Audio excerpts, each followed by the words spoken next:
Man, thank you so much for joining me here. I'm Don Ma. Some China news to start off the episode. China's manufacturing activity unexpectedly contracted in October, and this is underlining the daunting task facing policymakers as they try to revitalize economic growth heading into the year of 2024. This is, of course, amid multiple challenges at home and abroad. Here are the details. Hopes for an economic recovery in China took a dent Tuesday. New data showed the country's factories were unexpectedly quiet in October. The closely watched Purchasing Managers' Index for manufacturers dropped to 49.5. Economists had expected it to stay above the 50-point mark that indicates expanding activity. A slowdown in infrastructure spending was one possible factor. The turmoil in the country's debt-burdened real estate sector may also have dampened demand. Other data added to the gloom, with export and import orders shrinking for an eighth month. That suggests manufacturers are struggling for buyers overseas and in turn ordering fewer parts from local suppliers. The PMI for non-manufacturing firms also fell. Now it all highlights the daunting task for policymakers as they try to revive growth. Since June, they have unveiled a series of measures including modest interest rate cuts. But analysts say more will be needed if China is to hit its 5% growth target for the year. Some government advisers are calling for next year's budget deficit target to be lifted, a move that would allow for more public spending. The U.S. Supreme Court on Tuesday grappled with the issue of free speech rights in the digital age during arguments in cases from California and Michigan involving whether public officials may legally block others on social media. This is a function often used on these platforms to stifle critics. Here's the report. The U.S. Supreme Court on Tuesday heard arguments over whether public officials can block online critics on social media in two cases that test the First Amendment right to free speech in the digital age. The first case involves parents in California who were blocked by two school board trustees on social media, and the second involves a Michigan man who was blocked by a city official on Facebook. The justices appeared to struggle with how to make the determination of whether a social media account should be considered personal or official. If it looks like a duck and it talks like a duck, it is a duck. And it means the First Amendment applies. Katie Fallow, senior attorney at the Knight First Amendment Institute at Columbia University, said a political divide on the top court was visible. To some extent, you could see some partisan lines with many of the court's three liberal justices expressing concern that public officials will essentially try to evade their obligations under the First Amendment by claiming that it's a purely personal account, even though they're doing all these official things with the account. And on the other side, some of the conservative justices expressing concern about the First Amendment rights of public officials themselves, who certainly have, even after they're elected or if they're serving in the government, have the right to engage in their own personal speech. Some justices, including Ketanji Brown Jackson, asked if requiring public officials to include disclaimers on their personal pages could help clear some of the fog. Others expressed doubt that personal accounts, heavily used for government business, should actually be considered personal. Liberal Justice Elena Kagan used former President Donald Trump as an example, noting that he was doing, quote, a lot of government on his Twitter account, sometimes even announcing policies. Kagan said, quote, it was an important part of how he wielded his authority, and to cut a citizen off from that is to cut a citizen off from part of the way that government works. Back in 2021, the Supreme Court confronted Trump's efforts to block critics on Twitter. In the end, the case was deemed moot after he left office.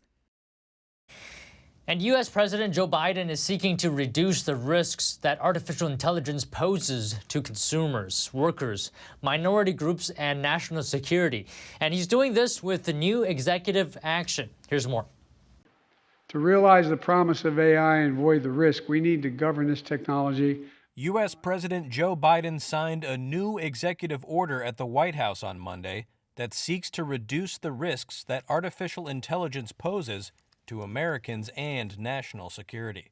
The order requires developers of AI systems to share the results of safety tests with the U.S. government before they are released to the public. It also directs agencies to set standards for that testing and address related chemical, biological, nuclear, and cybersecurity risks. In the wrong hands, AI can make it easier for hackers to exploit vulnerabilities in the software that makes our society run. The move is the latest step by the Biden administration to set parameters around AI as it makes rapid gains in capability and popularity in an environment of so far limited regulation. The new order goes beyond voluntary commitments made earlier this year by AI companies such as OpenAI, Google parent Alphabet, and Meta Platforms, which all pledged to label content that is AI generated. It's already happening. AI devices are being used to deceive people. Deepfakes use AI-generated audio and video to smear reputations. I've watched one of me on a couple of things. I said, when the hell did I say that? Biden said his executive order will seek to address the risk of bias and civil rights violations that AI poses. That means clear guidance for landlords and federal contractors and federal programs to prevent the bias in AI tools that can be used to make decisions on whether or not someone qualifies for housing or benefits or a job. He also called on Congress to pass legislation to regulate AI, in particular on data privacy. A U.S. Department of Justice lawyer on Tuesday urged a federal judge to block JetBlue Airways' planned $3.8 billion acquisition of ultra-low-cost carrier Spirit Airlines at the start of closely watched antitrust trial. Here's more. The U.S. government kicked off its antitrust case against JetBlue in federal court on Tuesday. The Department of Justice urged a judge in Boston to block the airline's planned acquisition of low-cost carrier Spirit Airlines for nearly $4 billion. The trial is part of a broad effort by President Joe Biden's administration to preserve competition and ensure air travel remains affordable for U.S. consumers. A Justice Department attorney argued the airline merger would lead to fewer seats and higher prices, citing an internal JetBlue analysis which projected its fares would increase 30% once the deal was finalized.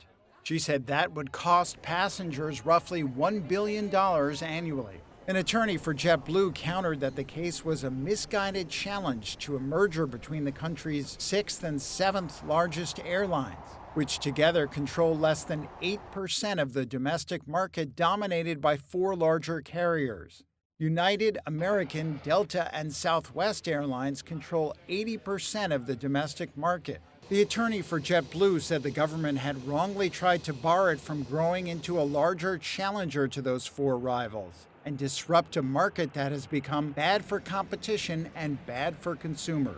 The trial began on the same day JetBlue posted lower than expected third-quarter results, citing air traffic control and weather delays during the summer travel season, and projected a larger than expected fourth-quarter loss. Shares of JetBlue fell as much as 18.5% following that forecast, to hit a near 12-year low.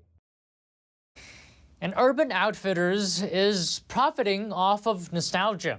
Their latest venture of selling refurbished iPods is doing pretty well, and they're all sold out of them.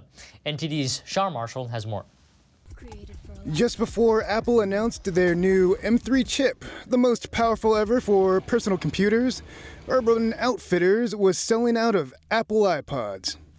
Urban Outfitters continues to make full use of the profitable industry of nostalgia, revamping old tech with a fresh spin. Retrospect, a design studio specializing in retro technology restoration, has brought the decades-old iPod Mini back to life. Until they sold out anyway. The renewed iPods also got a bump in flash drive storage from the old 4 gigabytes to 128 gigabytes of flash storage. Gen Z has been supporting nostalgia trends for some time now with the use of point-and-shoot cameras and flip phones. The Apple iPod Mini first generation was selling for $199, and the Apple iPod 5th generation was priced at $349. Mixing the popularity of Apple and the trendiness of nostalgia seems to have been a good idea with the price they were able to get away with. Sean Marshall, NTD News. And the verdict is involving the National Association of Realtors and a major antitrust lawsuit case. A Missouri jury on Tuesday found that the real estate industry trade group and some residential brokerages are liable for nearly $1.8 billion in damages. The federal jury found them guilty of conspiring to keep commissions for home sales artificially high. The case involved claims by home sellers in Midwestern states covering home sales between April 2015 and June of 2022. An attorney for the plaintiffs called the verdict a result that holds the companies accountable. The National Association of Realtors said it plans to appeal the verdict and ask the court to reduce damages awarded. The group of brokerages also found liable includes Home Services of America and 2 subsidiaries and Keller Williams Realty. A spokesperson for Home Services says the company will also appeal. Americans with saving accounts could be getting more money from their banks, but it seems like they're not taking advantage of that. This is according to a new study by Santander US. The study released Monday found many banks are offering savings accounts with really good interest rates, but customers aren't getting that interest because they don't know about it. Researchers say about 1/5 of Americans with savings accounts don't know how much interest they're getting, and those who know say they're getting less than 3%. That's about 2% less than what they could be getting. To conduct the study, researchers surveyed more than 2,000 customers in the middle income range. Financial experts say savings accounts are important because they offer customers a way to stockpile funds to cover unexpected expenses. They say American households should aim to have savings to cover at least 3 months of income. U.S. labor costs increased solidly in the third quarter amid strong wage growth. This is the latest indication that the Federal Reserve could keep interest rates high for some time. Have a look. U.S. labor costs increased more than expected in the third quarter as workers' wages continue to rise. That's according to a report from the Labor Department on Tuesday. Wage gains are good news for workers, but also indicate the Federal Reserve could keep interest rates high for some time, making it costlier for consumers and businesses to borrow money. Higher wages help explain the surge in consumer spending last quarter, which contributed to the fastest economic growth pace in nearly 2 years. But wage inflation has been a sticking point for the Fed as it looks to ease price pressures. Fed officials were due to start a 2-day policy meeting on Tuesday, with the central bank expected to leave interest rates unchanged. But inflation data, including wage gains, could keep the option of another rate hike on the table. Tesla on Tuesday won the first U.S. trial over allegations that its autopilot driver assistant feature led to a major death. And this is a major victory for the automaker, as it faces several other lawsuits and federal investigations related to the same technology. Here's more. Tesla advertises its cars as having an autopilot and even a full self-driving mode. Among other things, they're meant to keep the driver safe. But the technology raises a question: who is to blame when there is a crash? On Tuesday, a state court outside Los Angeles sided with Tesla in a closely watched trial. It ruled that the automaker wasn't liable for a 2019 crash that killed the driver and seriously injured 2 passengers. The incident saw a Tesla Model 3 sedan veer off the road at high speed and strike a tree. Lawyers for the firm argued the driver had consumed alcohol before the crash and said it wasn't clear if autopilot was engaged at the time. Now the verdict suggests Tesla's main argument is gaining traction. When something goes wrong on the road, ultimate responsibility lies with the driver. The company says it has always stressed that autopilot and full self-driving, despite the names, do require human monitoring at all times. An attorney for the plaintiffs expressed disappointment at the ruling, but he said the jury's long deliberations indicated that the debate was finely balanced. Tesla welcomed the verdict and said its cars make the roads safer. The company also won a trial in Los Angeles earlier in the year over a non-fatal accident. Legal experts say it's proving hard to pin any liability on the firm. Adapting to the times is not a new challenge for Walt Disney Studios. Rather, it's been a point of survival throughout the company's history. But as the giant turns 100, investors worry it's beginning to show its age. Take a look at this report. It was 1923 when a young Walt Disney entered the animation scene. Emerging sound and color technologies had rattled the silent film industry, and Disney wanted to harness the power of these new tools. He envisioned a future where animated features would get the same respect as live-action films. 100 years on, Disney is now a global company worth $150 billion, though its share price has dropped to its lowest level in 9 years, and investors are worried it's beginning to show its age. But adapting to the times has been a point of survival throughout Disney's history. Walt Disney obsessed over quality. His studio formalized 12 principles of animation that brought sketches to life. Veteran animators passed them on to each new artist to ensure consistency. With every successful project, Disney would use the money to double aspirations for the next film, harnessing sound, color, and 3D camera technologies with an organized and scalable approach. Women, despite the narrow role they were given at the company, made significant innovations at this time. They would ground custom pigments, which appeared more natural on the screen, and hundreds of them meticulously traced drawings and painted characters. In 1937, Disney was the first to introduce the multiplane camera. It captured a scene's background and allowed it to move at a different pace from the foreground, allowing depth, much like the three-dimensional world. Innovations like this, along with its dedication to captivating stories, helped Disney Studios lead the Western animation industry for decades. Yes, Cindy! But its reign didn't last as new technology arrived, and Disney was late to greet it. By the turn of the century, Pixar's progress in computer-generated animations had eclipsed Disney's traditional hand-drawn styles. Disney bought Pixar in 2006 for $7.4 billion, a moment noted as Disney's ability to move with the times. Now, at the 100-year mark, streaming poses yet another challenge.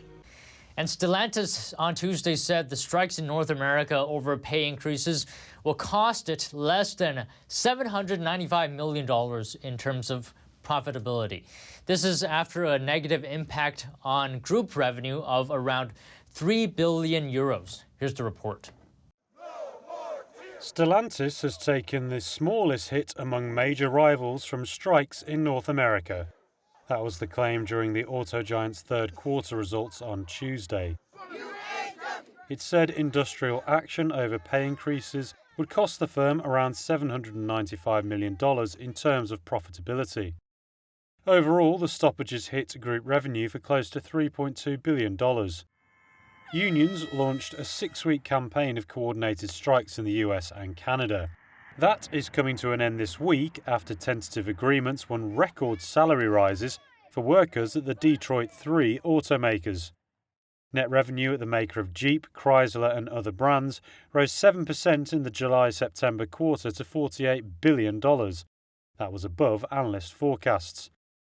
The company said the rise was mainly due to improved volumes and consistent pricing power. Stellantis also confirmed its forecast for a double-digit margin on adjusted operating profit. The carmaker said it continues to be in a very strong position globally and in the US. Shares in the firm rose 2% in early European trade. And Apple on Monday introduced new MacBook Pro and iMac computers and 3 new chips to power them, with the company saying it had redesigned its graphics processing unit, a key part of the chip where NVIDIA dominates the market. Have a look at the details. Apple has unveiled new laptops and doubled down on its own in-house chips.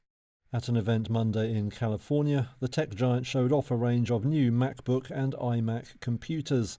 It also has a new family of chips, dubbed M3, to power the devices. The silicon features upgraded graphics processing abilities, a move that takes the fight to NVIDIA, which dominates the market for graphics chips.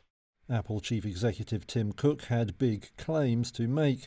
They are the most advanced chips ever created for a personal computer, taking the best pro laptops in the world and making them even better. Apple has seen its laptop business boom since 2020, when it parted ways with Intel and started making its own chips. Industry analysts IDC say the firm has roughly doubled its market share. The new chips use designs from ARM Holdings and outperform machines using Microsoft's Windows on some tasks. Cook says no one can rival Apple's ability to design hardware, software and chips in-house. This deep integration is something only Apple can deliver, and we never stop innovating. Apple did not say which firm is making its new chips, but analysts say it's likely to be Taiwan giant TSMC. And now joining us is Joseph Trevisani, senior analyst at FX Street. So, Joseph, to start off, I want to ask you about the remarks from Powell. What do you think went into the decision of actually leaving the benchmark rate unchanged? Thank you for having me. Well, I'm really not surprised that they did. I don't think anybody in the markets are. They have seen progress. I mean, Mr. Powell said it several times. They have seen progress on inflation. Job creation has come off a little bit. So although they're not going to come out and say that they're happy, that they're satisfied with the progress, I think that's a real opinion within the Fed. So I don't think they're proposing to do anything really. But again, as we've said a number of times before, they can't come out and say that. So would you say, I guess one of the bigger factors is, long-term Treasury yields going up. Do you think that's one of the bigger reasons why they may have left the benchmark rate unchanged? That's certainly one of them. Mr. Powell alluded to that. He said credit conditions have tightened. It's also in their statement. It was in the statement back in September as well. So they know that the work that they've been doing, the 500 plus increase in the basic points, has had an effect on the economy. Maybe not as much as they want. Maybe there's still more to come. I think that's a very reasonable assumption, but they know that. And if you looked at one of the only real moves you saw in the markets after the Fed statement and Mr. Powell's comments in the news conference were the Treasury rates, which came off in the 2-year, the 10-year, about 10 points. So it is clear that the markets are again taking the idea that the Fed is finished, but not really running with it yet, just moving a little bit. That's why the Treasuries came off, and that's why the equities went up. Now, Powell, in his remarks after the rate decision, he left the door open to future rate hikes. Absolutely. But do you think personally that the Fed is done as of right now? I do, and I've thought so for several months.